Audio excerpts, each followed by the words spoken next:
Selamat malam Omania. Selamat datang lagi di Midnight Live. Hari ini adalah hari batik nasional. Harus kita rayakan dan pertahankan budaya tersebut. Betul, betul. Kalau budaya korupsi dihilangkan. Harus. Oke, langsung saja kita mulai. Inilah Midnight Live.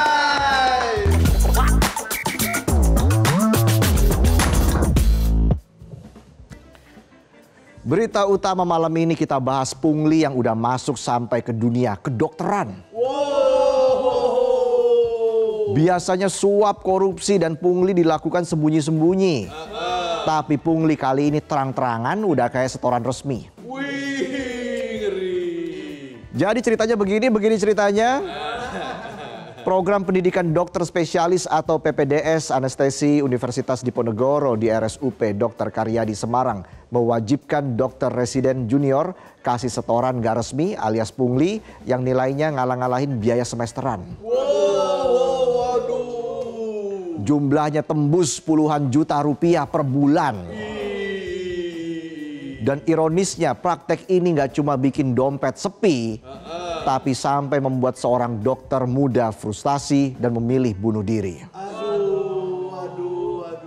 Jadi senior bukannya membimbing belajar anestesi, malah bikin emosi. Ujung-ujungnya emosi tak terkendali, juniornya bunuh diri. Aduh. Kasus ini akhirnya menyeret 3 nama ke pengadilan.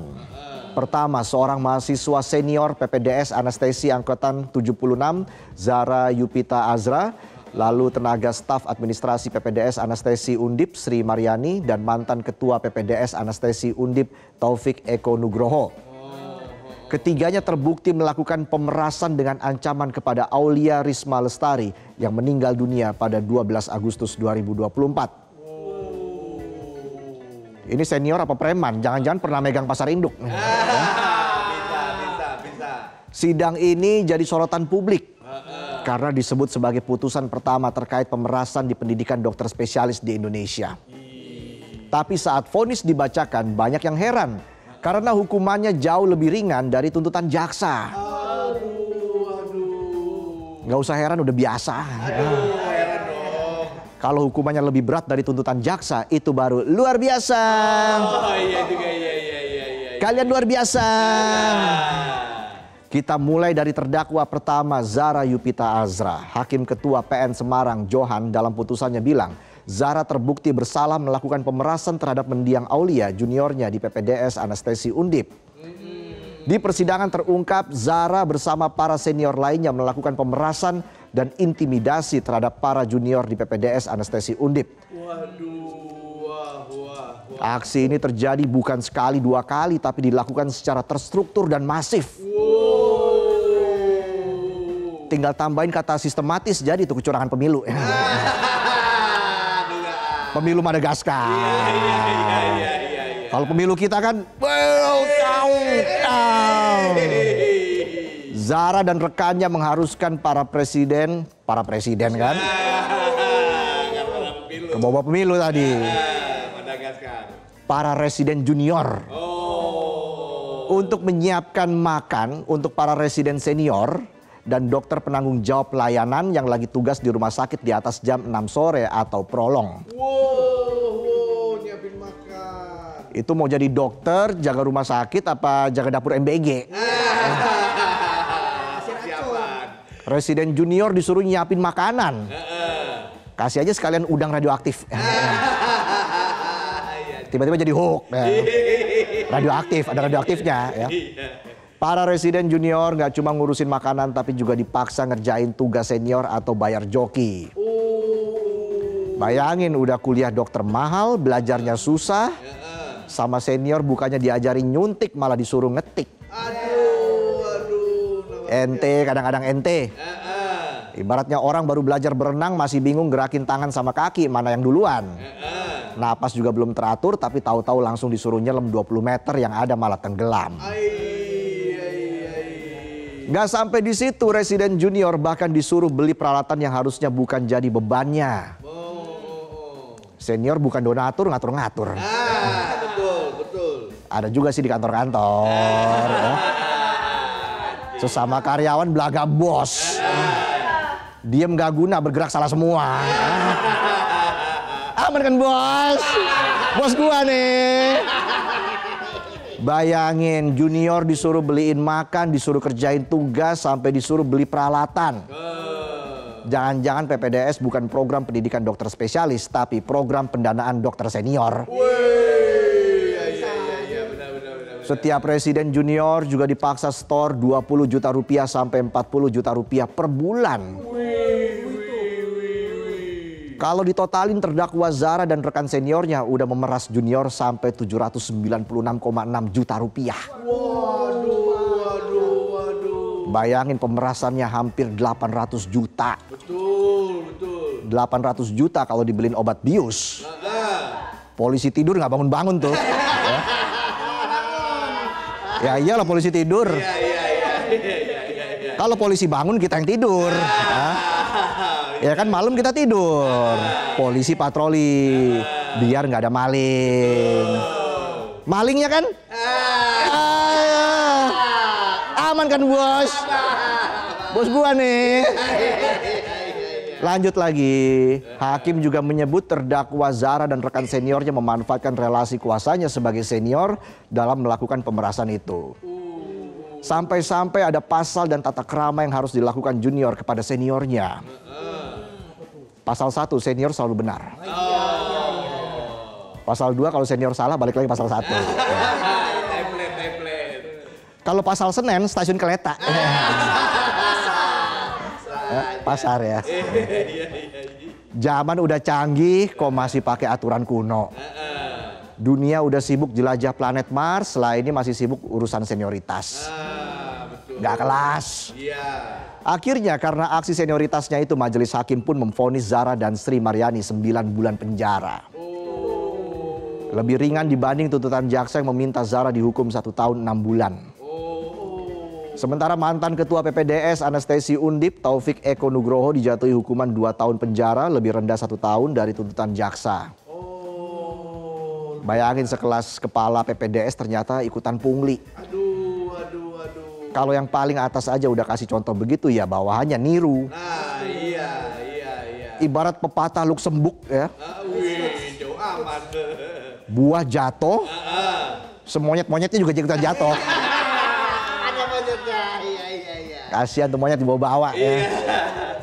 Dan berdasarkan fakta persidangan, praktek ini sudah berjalan dari 2018 hingga 2023. Udah lama. Jaksa menyatakan total pungutan yang diberi label biaya operasional pendidikan itu mencapai 2,4 miliar rupiah. Makin besar lagi. Itu kalau dibeliin buah. Semonyet-monyetnya lo bawa pulang. Kenyang monyet. Monyet lagi. Ya. Fakta sidang juga menyatakan setiap mahasiswa PPDS diwajibkan membayar sekitar 80 juta rupiah yang diklaim akan dipakai untuk ujian dan persiapan akademik. Pertanyaannya, bukannya mahasiswa udah bayar uang pangkal, uang gedung, dan uang lainnya pas daftar kuliah? Betul. Masih harus bayar lagi 80 juta lewat jalur gak resmi. Nah, kok bisa? Coba lewat jalur ordal. Komisaris lo. Mau Jadi dokter. kerja. Gak perlu anestesi, udah tenang hidup lo. Benar. Duitnya banyak banget tadi. Lucunya lagi, ternyata dari hasil pungli itu Taufik disebut menerima uang untuk kepentingan pribadinya sebesar 177 juta rupiah. Waduh. Beli apa nggak tahu gua. Udah tahu saya. Sementara Maryani disebut mendapat honor 400 ribu rupiah per bulan yang diambil dari hasil pungutan yang jika dijumlah mencapai 24 juta rupiah. Kalau ke kantong pribadi itu bukan biaya akademik tapi biaya logistik. Betul. Buat senior lo makan steak. Habis itu main golf pakai stick. Kalau joget gue yang itik. Kalau mangga dipetik. Gitu aja terus ya. Makanya wajar kalau vonis yang lebih rendah dari tuntutan jaksa bikin orang bertinyi-tinyi. Bertanya-tanya apakah ini bentuk keadilan atau justru tanda bahwa budaya senior selalu lebih benar masih sulit dihapus bahkan di ruang sidang. Oh iya. Keluarga mendiang Dr. Aulia juga tentu tidak bisa menerima begitu saja vonis yang dikasih ke ketiga terdakwa. Iyalah, pasti. Melalui kuasa hukumnya, Yulisman Alim, keluarga Aulia mengaku kecewa dan tidak puas. Masa iya orang yang menjadi pemicu meninggalnya Aulia cuma dikasih hukuman 9 bulan. Nah, iya. Yulisman juga bilang putusan yang terlampau rendah itu juga nggak cukup bikin pelaku kapok. Bahkan dikhawatirkan membuka pintu bagi praktek serupa agar tetap hidup subur di lingkungan PPDS di masa depan. Waduh, jangan dong. Jangan. Vonis segitu tuh ibarat gebetan ketahuan selingkuh bukannya diputusin malah dikawinin. Aduh. Siap-siap lo punya anak 3 sulung semua. Sementara itu pengacara terdakwa Khairul Anam bilang penarikan iuran tidak resmi itu sudah berlangsung turun-temurun di lingkungan residen. Itu setoran apa warisan? Ada pajaknya nggak ya? Menurut Khairul, iuran tak resmi itu bukan sekedar buat kepentingan pribadi. Dia bilang penggunaan dana untuk membeli alat inkubasi yang seharusnya disediakan oleh RSUP Dr. Karyadi. Karena alat itu tidak tersedia, para residen disebut mengusahakan sendiri pembeliannya demi keselamatan pasien. Bisa aja es cekek. Masalahnya fakta persidangan bilang kalau uang iuran itu dipakai buat bayar joki tugas para senior. Dan ada uang yang masuk ke kantong pribadi. Lagian dipikir-pikir beli peralatan itu juga agak absurd. Harusnya kan rumah sakit atau institusi pendidikan yang nyediain. Iya, harus gitulah. Kok malah dibebankan ke dokter residen? Sama aja kayak karyawan baru. Disuruh sewa gedung buat kantornya sendiri. Dan soal praktek turun-menurun jelas gak bisa dijadikan dasar pembelaan diri. Kalau memang tahu ada yang gak benar sebagai kepala PPDS, Taufik harusnya bisa menghentikan pola berulang itu, bukan malah ikut-ikutan. Iyalah, iya. Ibarat lihat toren luber di rumah, bukannya pelampungnya dibenerin malah ditadahin pakai toples. Gak guna. Iya. Buat kolam cupang tuh. Khairul juga bilang kalau majelis hakim sama sekali tidak menyinggung masalah perundungan dan keterkaitan perkara ini dengan meninggalnya Aulia Risma. Oh, kok bisa? Padahal jelas-jelas dalam vonisnya hakim bilang para terdakwa terbukti melakukan pemerasan dengan kekerasan atau ancaman kekerasan. Oh, iya. Kalau bukan bullying terus itu apa? Betul. Kata-kata hari ini. Motivasi. Kata-kata hari ini. Jangan tertipu dengan pujian. Oh, terus. Ingat, banyak nyamuk mati karena tepukan tangan. Dalam kan? Iya, dalam. Jurnal dari para ahli psikologi sudah gamblang bilang ancaman kekerasan masuk kategori bullying atau perundungan verbal dan emosional yang berdampak pada kerusakan mental, trauma panjang, sampai meningkatkan resiko bunuh diri. Oh, kan? Bahkan beban kerja berlebih, deadline gak masuk akal, dan gangguan gak penting juga masuk kategori bullying di tempat kerja. Ya, betul. Ini korban-korban bullying depan gua nih. Dan kalau dicocokin sama fakta sidang, cocok banget. Junior dipaksa setor uang. Beban kerja berlebih. Bahkan jadi asprinya senior gratisan lagi. Aduh, iya. Ngerti. Dengan adanya fakta-fakta itu, kok bisa-bisanya Khairul bilang gak ada perundungan. Benar. Padahal ahli dan jurnal udah bilang bahwa pemerasan dengan ancaman kekerasan masuk kategori perundungan. Iya. Ini ahli hukum apa ahli nujum? Nujum astrologi itu. Kita coba flashback sedikit ya. Jadi pada 12 Agustus 2024, Dr. Aulia Risma ditemukan meninggal dunia di kamar kosnya. Aduh. Di tempat kejadian ditemukan jarum suntik dan botol obat sehingga muncul spekulasi awal bahwa kematiannya akibat bunuh diri. Saat itu keluarga dan teman-temannya bilang Aulia menjadi korban perundungan di kampusnya. Dugaan itu diperkuat oleh beredarnya bukti berupa buku harian dan pesan di telepon genggam Aulia yang menunjukkan adanya tekanan dan pemerasan dari para senior. Kalau buku harian penonton kan isinya catatan kasbon. Benar, tahu banget. Iya. Dear Kasbon, bukan Dear Diary. Dr. Aulia disebut sebagai pengelola atau penanggung jawab angkatan yang mengumpulkan uang sebesar 30 juta rupiah per bulan dari teman seangkatannya. Per bulan 30 juta. Berdasarkan investigasi yang dilakukan Kementerian Kesehatan pada 1 September 2024 ditemukan ada indikasi perundungan terhadap Aulia. Sampai akhirnya Aulia yang seharusnya fokus belajar menyelamatkan pasien, justru tidak bisa menyelamatkan dirinya sendiri dari sistem setoran yang kejam. Meski vonis yang diberikan dinilai terlalu ringan, tapi dari kasus ini kita akhirnya bisa melihat bahwa tradisi senioritas dan pungutan liar berkedok iuran di lingkungan pendidikan bisa masuk ke ranah pidana. Kalau dibiarkan, bukan cuma generasi muda yang dirugikan, tapi pasien juga akan kehilangan kualitas layanan karena sistem yang korup di akar pendidikan. Nah, iya, betul. Vonis ini mestinya jadi titik awal pembenahan. Supaya calon dokter spesialis ke depan tetap fokus pada kualitas pelayanan, bukan fokus mikirin setoran. Itulah tadi sajian pembuka kami di Midnight Live. Kami akan kembali dengan sejumlah informasi lainnya yang menarik dan juga mendorong. Dan juga ada bintang tamu yang akan kita hadirkan pada hari ini. Siapa? Lale Ilmanino akan hadir di Midnight Live. Jadi tetaplah di Midnight Live.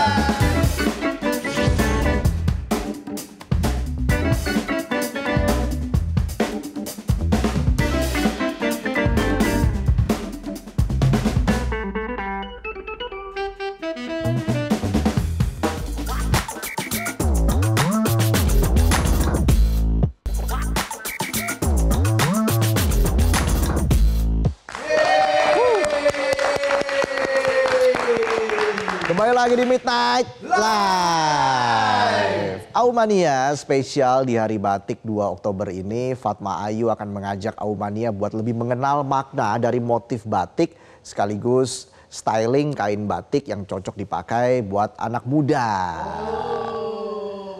Biar tampilannya makin keren. Apalagi ini budaya yang harus kita pertahankan. Betul. Lalu seperti apa liputannya? Ini dia, kita saksikan bersama.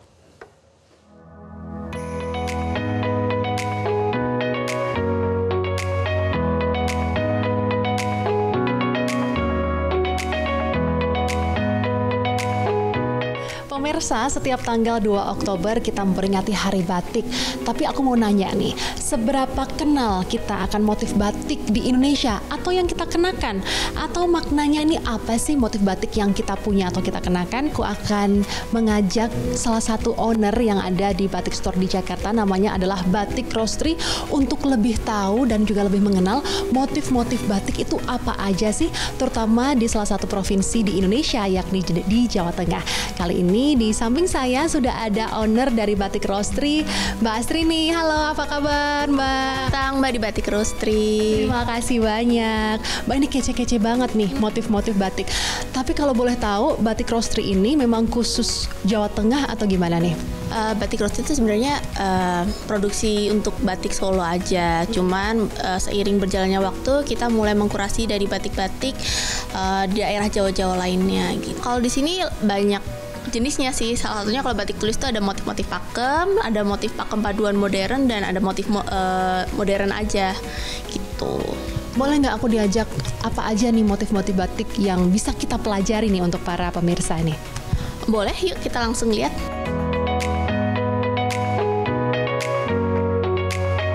Ini dia motif-motifnya. Kalau boleh tahu motifnya nih apa aja nih yang bisa kita pelajari nih Kak? Kita mulai dari motif-motif yang pakem dulu ya. Kalau ini salah satu motif pakemnya dari Solo. Ini motifnya trutum gurdo, biasanya dikenakan kedua orang tua untuk akad atau resepsi. Motif ini tuh trutum itu yang kecil-kecil ini menggambarkan cinta kasih sayang tulus kedua orang tua kepada anaknya agar kehidupan rumah tangganya penuh dengan kewibawaan, keberkahan, dan kemuliaan. Mempelai pria dan mempelai wanita, ini ada motif sidomukti. Nah, sebenarnya ini motifnya motif pakem dengan pewarnaan yang modern. Motif ini tuh menggambarkan dua sejoli yang menjadi satu. Dua sejoli menjadi satu agar kehidupannya itu rukun, selalu penuh kemakmuran. Maknanya sangat dalam ya berarti ya.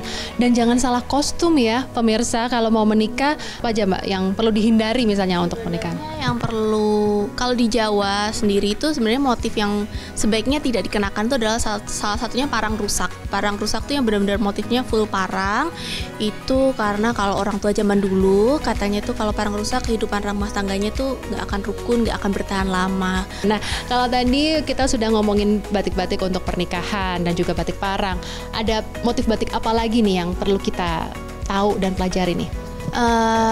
Kita kasih contoh, ini ada 2 batik. Sebenarnya kalau ini batiknya lebih kayak karya seni ya, karya seni kayak seperti lukisan. Ini seperti gambar wanita ya di sini ya. Jadi ini menggambarkan wanita-wanita Jawa, emansipasi wanita Jawa. Di sini ada motif parangnya juga. Kalau ini motif parangnya itu menggambarkan semangat dan pantang menyerahnya seorang wanita untuk memiliki kesetaraan dengan pria baik di pendidikan maupun kehidupan atau pekerjaan. Kalau batik-batik ini tuh sebenarnya batik yang dikreasikan antara motif yang masih pakem, tapi sebenarnya kita masukin dengan sentuhan-sentuhan modern. Jadi sebenarnya ini burung hong itu bukan burung hong sendiri, itu motif yang kita ambil dari motif peranakan. Kemudian yang motif-motif bunga-bunganya ini masih motif sekarang yang kita ambil dari Jawa. Nah, untuk kainnya sendiri ini apa aja sih Mbak? Hanya katun aja atau juga bisa untuk sutra, batik silk dan lain sebagainya? Ada berbagai macam jenis batik. Kita ada yang pakai, kalau yang seperti ini kita tulis semua pakai katun primissima. Kemudian di sutra kita ada macam jenisnya juga. Ada kain panjang, juga ada kain dan selendang. Biasanya bisa kita styling kalau ibu-ibu mau ke acara yang lebih formal. Nah, boleh nggak Mbak saya untuk di styling, karena memang untuk menarik minat anak muda begitu ya, kita harus pintar-pintar untuk styling batik agar lebih modern. Boleh nggak Mbak? Boleh banget, yuk kita styling. Nah pemirsa, kali ini aku udah ganti baju yang netral, pakai warna hitam, atasan hitam dan juga celana hitam, dan nantinya akan di styling menggunakan kain batik sutra. Ini kain batik motifnya apa nih Mbak? Kalau ini motifnya udah modern, motif bunga-bunga, gambarin kecantikan dan keanggunan wanita.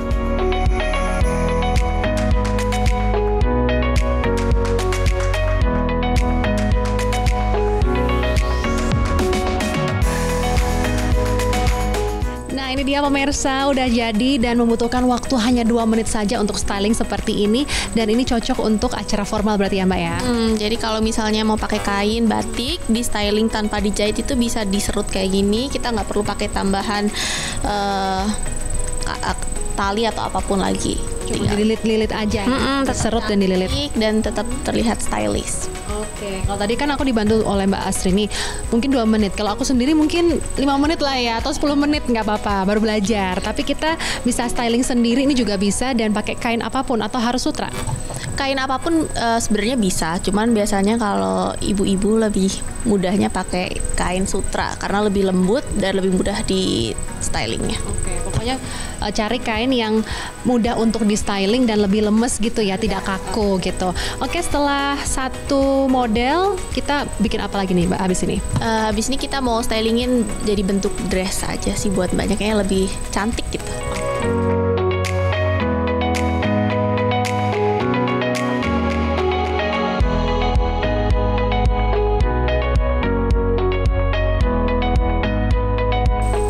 Oke, ini udah jadi Mbak? Udah, jadi ini style kedua kita bikin jadi kayak dress yang simple, yang bisa dipakai tanpa dijahit lagi nih. Oke, jadi ini tanpa jahitan. Kalau tadi waktunya 2 menit, ini sepertinya 5 menit ya. Ini cuman dililit-lilit aja, nggak cuman ya, tapi kita butuh ketelitian juga ya Mbak ya. Jadi ini juga bisa pakai bolero, atau juga kalau ingin tampil lebih terbuka atau seksi lagi, ini juga bisa dibuka boleronya. Jadi kalau misalnya styling ini tuh lebih ke aktivitas-aktivitas yang nggak terlalu formal, tapi tetap pengen tampil dengan batik yang cantik.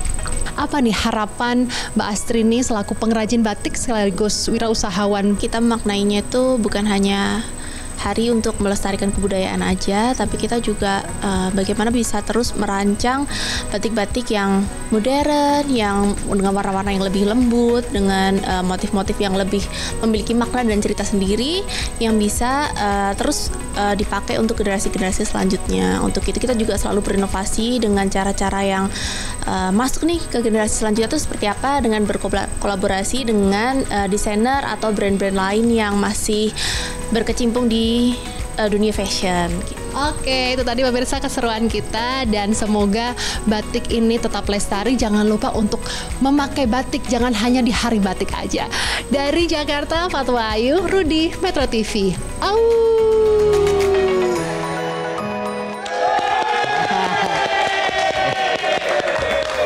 Rame banget penontonnya nih, luar biasa sampai ujung belakang loh. Karena usai jeda, Lale Ilmanino akan hadir di Midnight Live.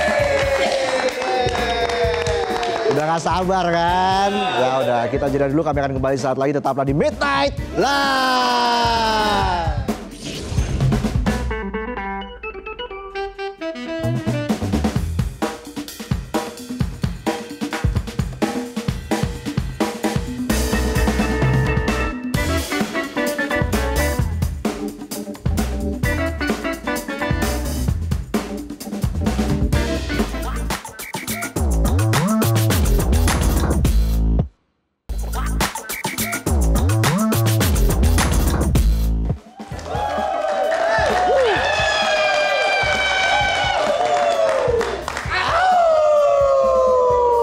Langsung saja kita undang ke panggung Midnight Live. Siapa tuh? Siapa lagi kalau bukan Lale Ilmanino.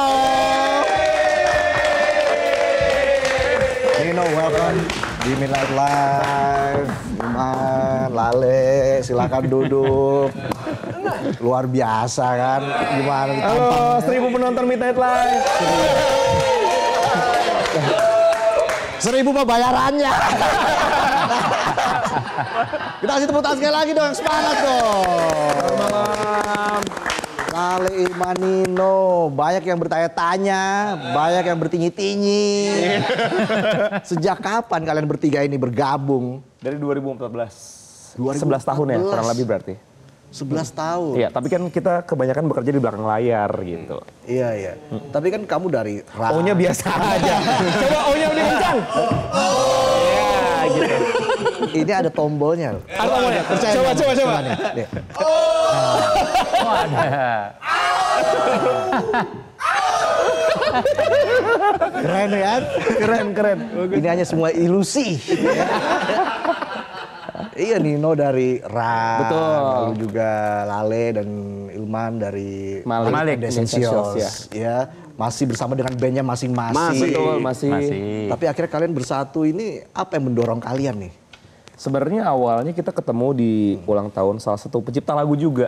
Oke. Di 2014 itu salah satu idola kita, Yovie Widianto, ulang tahun yang kesekian.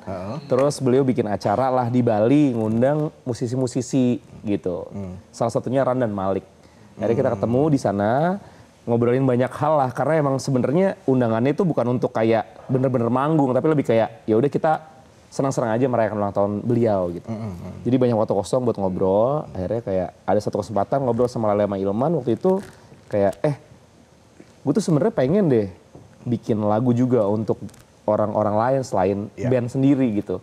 Dan ternyata Lale dan Ilman juga lagi merasakan keinginan yang serupa. Akhirnya kayak gue juga nih gitu kata Lale dan Ilman. Coba deh kita ntar balik ke Jakarta, kita coba bikin lagu bareng aja dulu. Kita tes dulu nih, chemistry-nya cocok apa enggak bikin lagu bareng. Oke. Cocok banget. Dan ternyata pulang dari sana kita coba bikin lagu cocok banget gitu. Kayak ini kayak hasil yang berbeda lagi dari karya cipta kami untuk band masing-masing gitu. Iya. Jadi Ilman tadi bilang chemistry-nya memang cocok banget ya. Iya. Benar. Jadi, Tadi dulu, awalnya sih nggak ada chemistry. Awalnya nggak ada. Awalnya nggak ada. Ini pure karena kecintaan kami terhadap musik. Nah, itu baru. Sorry, kurang semangat tombolnya dong. Iya. Ada aja buat ngulur durasi. Ilman gimana awalnya tertarik, akhirnya oke, gua akan bergabung dengan Nino dan juga Lale. Kalau gue sama Lale udah pasti bergabung ya. Oh, udah pasti kan satu band. Kan dia satu band. Jadi gue berdua, awalnya gue sama Lale tuh doyan bikin lagu juga nih. Kayak Ini sebelum kita ngobrol sebelum ya? kita ngobrol nih, bikin-bikin lagu lah iseng-iseng gitu. Karena kan kalau waktu lo bikin lagu buat Malik, ya udah lo bareng-bareng sama anak-anak Ada Malik koridornya gitu. gitu. Ada koridornya, oke. Terus gue berdua suka bikin yuk, iseng yuk. Ah udah nih, oh jadi nih lagu nih, bisa ya bikin lagu nih. Terus pas ketemu Nino kok makin lengkap. Karena Nino ini adalah salah satu orang yang paling jago untuk berkata-kata dalam lirik.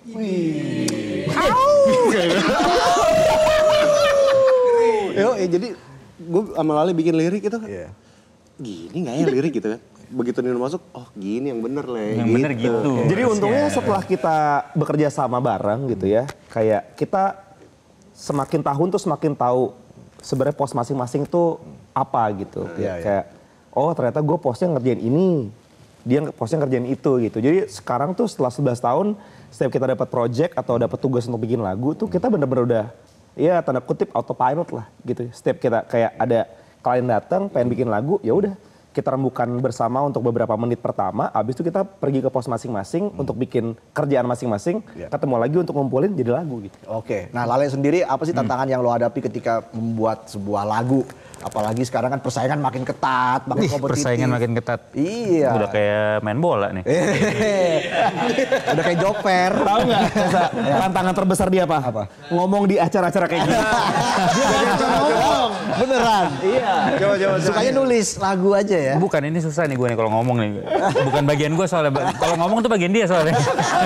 Tapi gak apa-apa di malam ini dia bisa. Iya. Oke. Diulang pertanyaannya.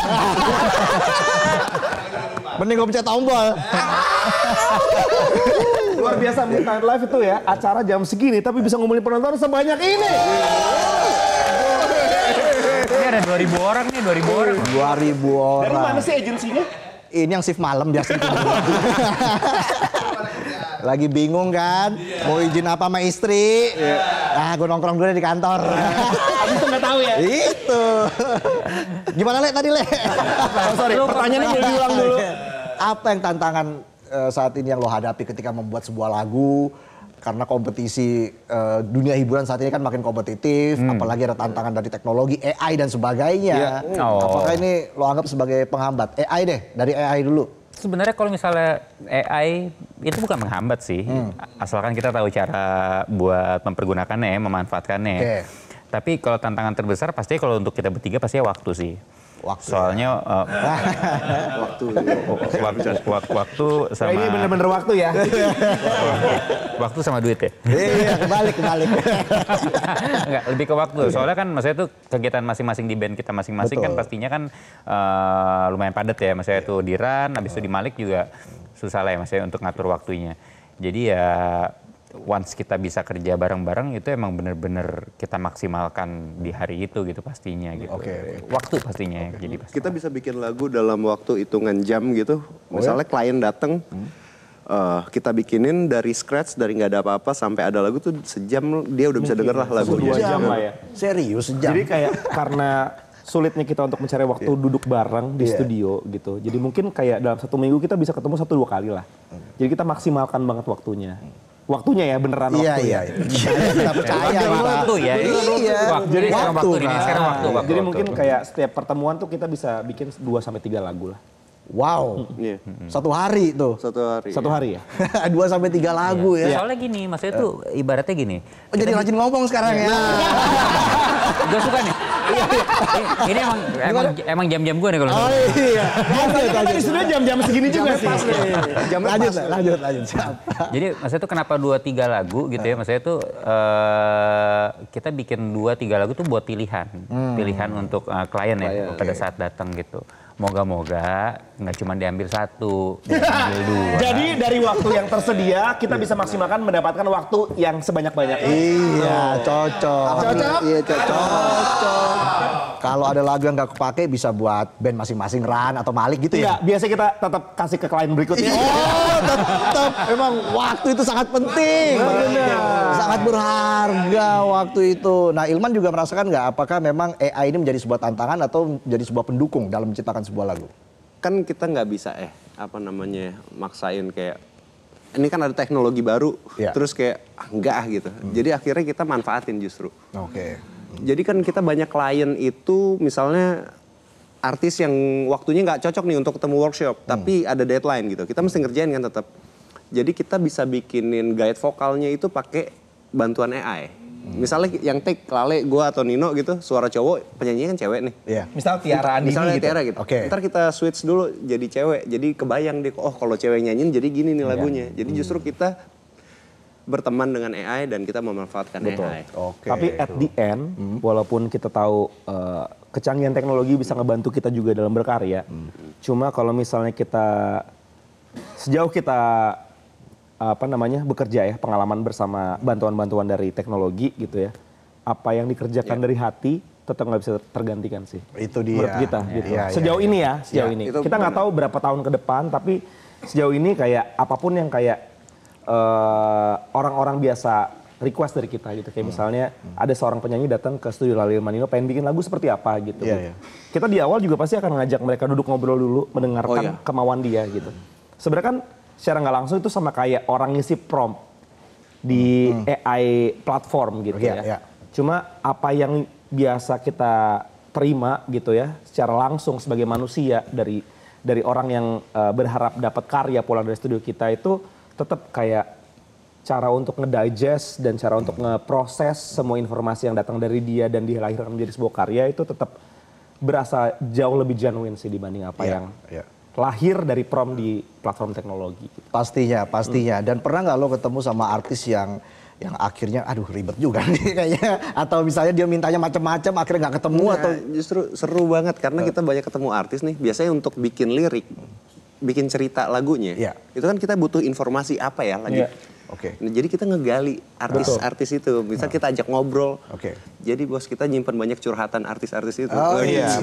Iya. Kalau pertanyaannya ada nggak sih yang ribet? Tentunya ada. Cuma maksudnya kayak semua keribetan yang datang di studio hari itu malah menjadi challenge yang jauh lebih mengasihkan lagi buat kita. Semakin kayak kita dapat keribetan, buat kami bertiga itu akan menjadi tantangan yang asik banget buat dikerjakan gitu. Iya, iya. Karena kalau misalnya kayak nggak ada keribetannya ya kita akan bikin lagu aja gitu. Iya. Dan tentunya salah satu lagu mungkin yang kita kenal dari Lale Ilmanino ini adalah lagu untuk film animasi Jumbo berjudul Selalu Ada di Nadimu. Iya. Ya. Gitu. Itu memang terlihat sekali dari hati.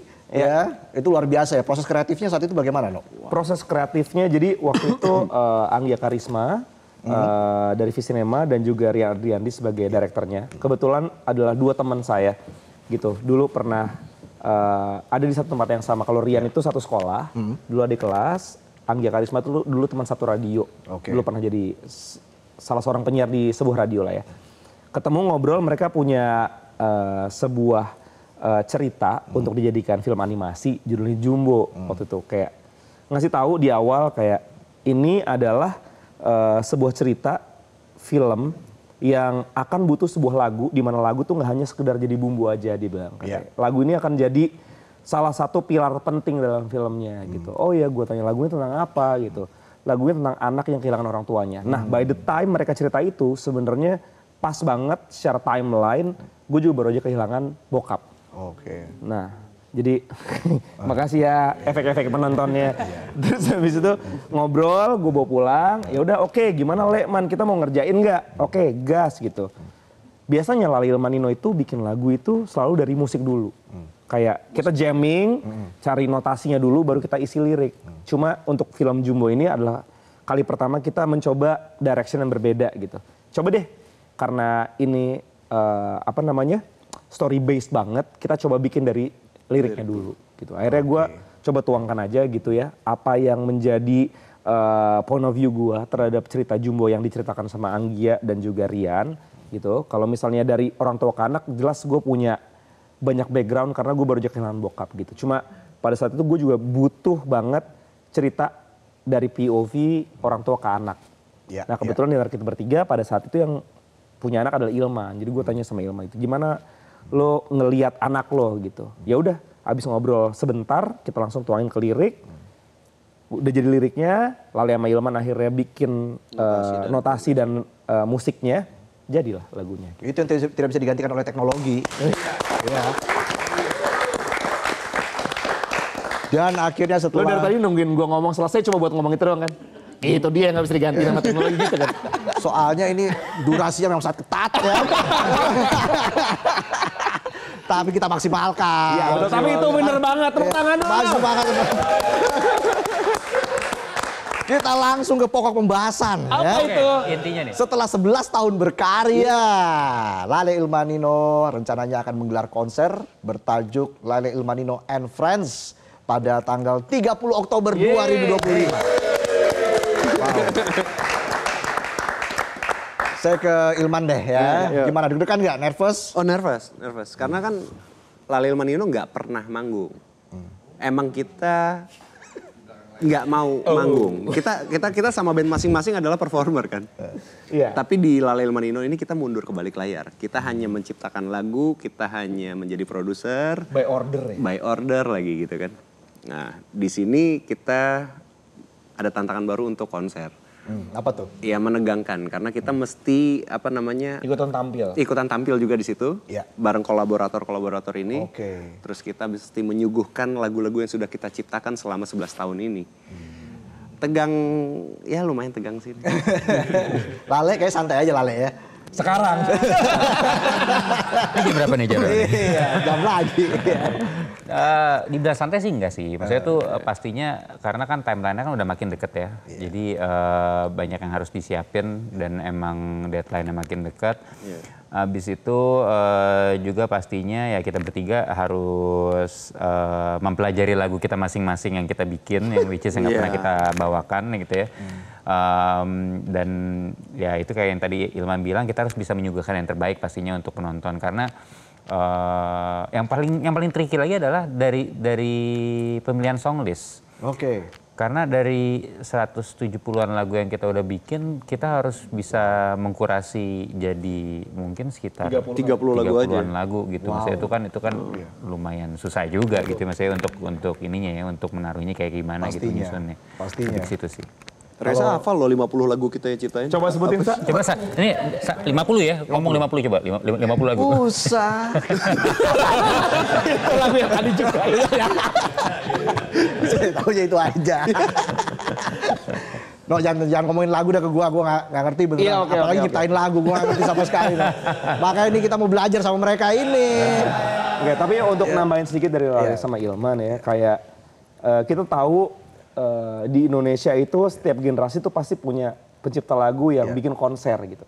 Kalau misalnya kita ngelihat penampil bikin konser itu hal yang lumrah dan biasa. Maksudnya kayak bukan biasa dalam artian kayak ketika mereka konser biasa aja, enggak. Tapi maksudnya ya sudah pada umumnya penampil pasti akan bikin konser gitu. Kayak kita ngelihat band-band atau penyanyi solo bikin konser itu kan jadi kayak makanan musik Indonesia pada umumnya. Tapi kalau pencipta lagu bikin konser itu nggak selalu gitu. Jarang ya? Dari generasi ke generasi tuh, tapi selalu ada. Kayak misalnya kita ngelihat dulu ada pagelarannya Guru Soekarno Putra. Oh iya. Terus kemudian ada juga dilanjutkan Om Chandra Darusman. Terus abis itu ada juga Mas Yofi mungkin yang sampai sekarang pun masih aktif. Nah, kami Lale Ilmanino pengen banget bisa jadi entitas yang meneruskan perjuangan itu gitu. Wow. Generasi berikutnya juga butuh kayak satu entitas pencipta lagu yang bikin konser biar teman-teman di luar sana nih para penikmat musik tahu bahwa kayak sebenarnya di musik itu bukan cuma penampil aja kok gitu. Ada juga orang-orang yang bekerja selain mereka gitu, kayak kami di belakang layar gitu. Dan kami pun juga punya juga cara untuk bisa tampil di depan panggung. Caranya adalah untuk mempertunjukkan karya-karya yang sudah kami buat selama 11 tahun bersama para orang-orang yang bekerja bersama kami gitu. Kayak juga Reza mungkin kemarin juga sempat ngobrol juga sama banyak orang seputar kayak hal-hal yang ter-highlight belakangan ini di dunia musik gitu. Kayak ada kekhawatiran soal ini penyanyi sama pencipta lagu tuh sebenarnya hubungannya baik-baik aja nggak sih gitu ya kan? Pernah kan? Para penonton juga pada nonton kan waktu itu. Gitu. Soal royalti Gitu. Nah, kami pun juga di sini pengen jadi orang-orang yang pengen ngasih tahu keluar gitu ke publik bahwa kayak enggak kok, at least ya kita nggak ngomongin satu ekosistem gitu, tapi ekosistem yang Lale Ilmanino pengen nunjukin besok lewat konser Lale Ilmanino and Friends, kami dan para penampil kami di atas panggung nanti yang notabene adalah para penyanyi, hubungan kami baik-baik aja kok. Wow. Penyanyi dan pencipta lagu tuh baik-baik aja gitu. Dan kami percaya gitu bahwa konser Lale Il-Manino and Friends emang tajuknya merayakan 11 tahun perjalanan Lale Il-Manino. 11 tahun, 170 lagu, tapi sebenarnya yang pengen dirayakan tuh bukan Lale Il-Manino. Highlight utama dari konser kami adalah karya-karyanya. Gitu. Bahwa kayak karya-karya ini terjadi bukan hanya karena Lale Il-Manino. Kami mungkin sebagai pencipta lagunya atau penulis lagunya membantu untuk persalinannya gitu. Gimana caranya lagunya lahir. Tapi yang membuat lagu ini bisa jadi besar itu bukan hanya kami. Gitu. Kami hanya ngebantu lagu ini lahir aja. Tapi penampil-penampil, para penyanyi yang hadir untuk mengisi suara, untuk bisa ikut membesarkan lagunya itu juga sama pentingnya sama seperti kami gitu. Dan yang lebih penting lagi adalah mereka yang mendengarkan. Karena walaupun udah ditulis lagunya, udah dibawakan sama para penyanyi, kalau para penikmat musik yang nggak merayakan, nggak menerima dengan hangat, nggak ikut merayakan lagu itu jadi besar, lagunya nggak akan jadi apa-apa. Jadi konser Lale Il-Manino and Friends 11 tahun berkarya kami ini adalah soal cerita kami, Lale Il-Manino, para kolaborator, para penampil yang ikut bernyanyi di lagu kami, dan para pendengar musik tumbuh bersama. Oke. Wow. Bagus. Semoga sukses Lale Il-Manino and Friends 30 Oktober 2025. Amin, thank you. Karena ini nggak cuma sebuah konser kolaborasi, tapi semoga menjadi momentum kebangkitan musik Indonesia yang lebih baik lagi ke depan. Kami harap apa yang kami lakukan di tanggal 30 Oktober nanti bisa menjadi pertanda baik bahwa sebenarnya musik Indonesia bisa sehat. Itu dia. Bila kita juga yakin bahwa kita ingin musik Indonesia sehat. Oke. Kita berikan tepuk tangan sekali lagi untuk Lale Il-Manino. Sehat selalu semuanya. Dan kita pasti akan berjumpa lagi di lain kesempatan. Pasti dong. Hidup musik Indonesia. Hidup. Tombol lagi dong. Kita jeda dulu, kami akan kembali saat lagi. Tetaplah di Midnight Live.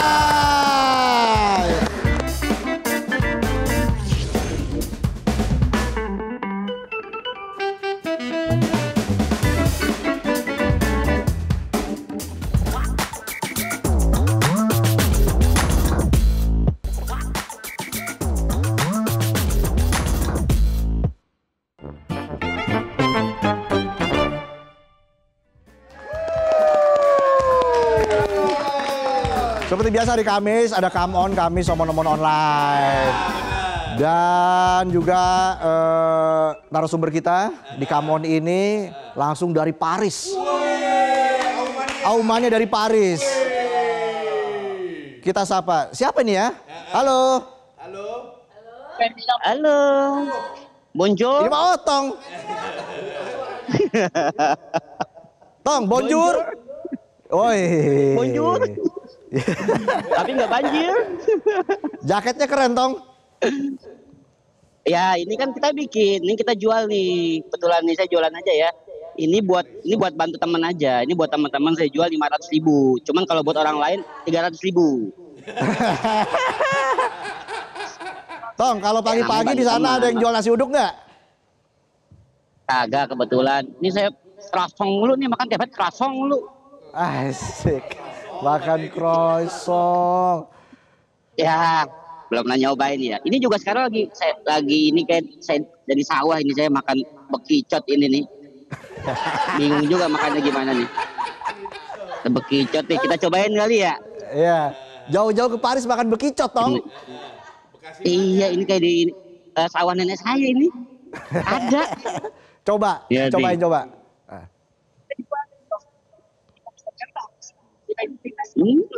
Enak. Asin. Tong, di Paris udah kemana aja? Kemarin saya lihat kayak jalan-jalan terus nih. Ya, kemarin sempat ke Sutet. Bukan Sutet apa? Menara itu apa namanya? Menara Eiffel. Ini ada Museum Louvre, bacanya Louvre bukan Louvre. Louvre. Bacanya gimana? Museum Louvre, bukan Louvre, Museum Louvre. Ke Menara Eiffel tentunya.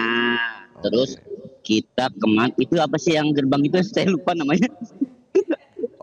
Yang benteng. Ya. Hah? Arc de Nah itu Triomphe. benar. Kok Anda bisa tahu? Iya. Jadi gitu kita jalan-jalan, udah mau ke Paris lah. Kan lo yang di sana di Paris, Tong. Nggak ada lupa namanya, lupa dicatat. Iya.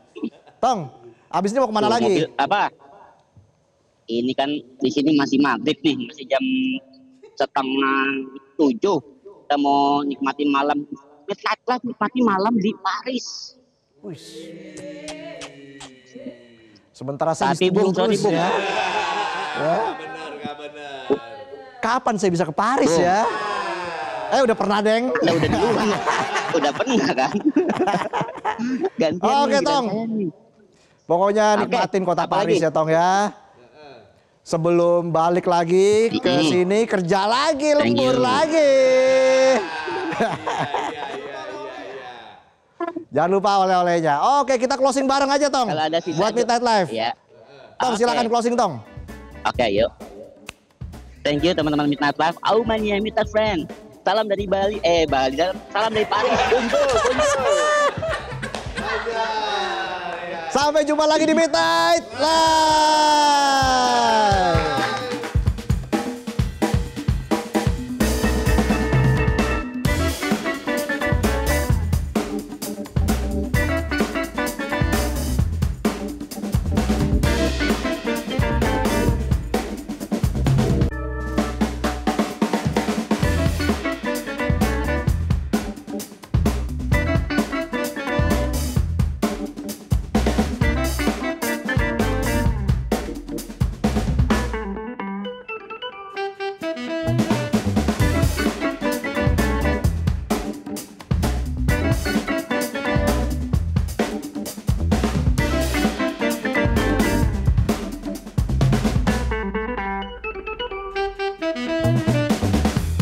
Jelajahi cara baru mendapatkan informasi. Download Metro TV Extend sekarang.